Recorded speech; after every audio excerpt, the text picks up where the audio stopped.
All right, we are back, and as you might have noticed, we are no longer in Visual Studio. We are moving into Unity. Lee, why don't you tell everybody what we're about to start doing? Well, in the last, I think, last couple of videos were probably the very last video.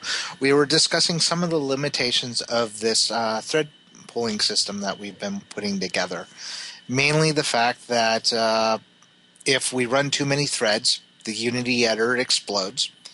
And the other one is the fact that we cannot execute any of the Unity API calls from any of the worker threads that we're spawning off to handle work on the side. Now, this next, few videos are going to be addressing the later of the two problems. We can't fix the thread or the Unity editor exploding with threads yet. Hopefully in the upcoming patches 3.4, 3.5 they get around to finally fixing it. But at this point, even what we're about to cover won't fix that. What we can address, though, is a way of dealing with Unity API calls from inside of a thread. What we're going to be putting together is something known as a Unity dispatcher. Now, I can't take full credit for this because, I was on the Unity forums, as I am often, and I was looking at some of the new posts, and then I saw somebody had put together their own multi-threading helper. And I saw that, and I was kind of skimming through, hit some of his example code, and I saw that he had a dispatcher, and that he was using it to send API calls back to the main thread. And it pretty much set off a light bulb and go, well, that's like no different than what we're doing to spin off worker threads. We're sending functionality into I'll get it really. What was that thing called? The priority queue. Yeah, that's There you it. go. The word that's actually right in the middle of your screen right now. Yeah. I actually went and looked for it. I couldn't pull it off the top of my head, so I had to go look. It's what happens. It's okay. Yeah.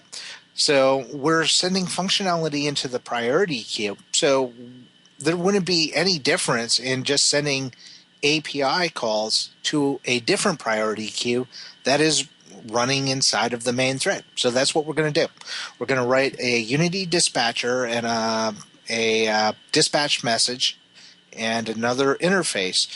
And its whole point or purpose in life is to allow our worker threads to send off Unity API calls to the main thread, put them in a priority queue, and either continue on their merry way and finish out the rest of their job, or sit and wait for that call to be finished. And our dispatch is going to have the ability to cause our worker threads to wait until they're done. And then once they're done, our worker threads will continue on.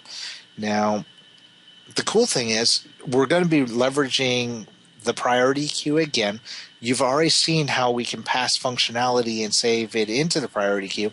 So it's going to be the same thing over again. Nothing too difficult. But it works rather well. I was quite pleased with it. So that's what we will be doing in the next few videos. Okay. Is that all you wanted to do here, was just kind of discuss that as an intro? Yeah, to start off with was, well, here, we can demonstrate a little bit of why we need it. If you can bring up that bar for me again, because mine won't do it. If we jump over into Visual Studio, let's start off by not scheduling 10,000 jobs. Let's, even now, I know it's going to crash. So, yeah, I'll leave it at 100. So we'll schedule up 100 jobs. We'll go through our test worker thread. And I'm going to write a little auxiliary helper method down here. We'll call this, or make this a private return type void. Unity stuff. Really descriptive. We're not going to take anything in. And the only thing that this thing is going to do is create let's do a sphere. All I want to do is try to force the creation of something inside of the Unity API from inside a worker thread. So we'll do game object dot create primitive type will be a sphere, and we just need to call it. So we'll go up here before we do anything else, and we'll call Unity stuff.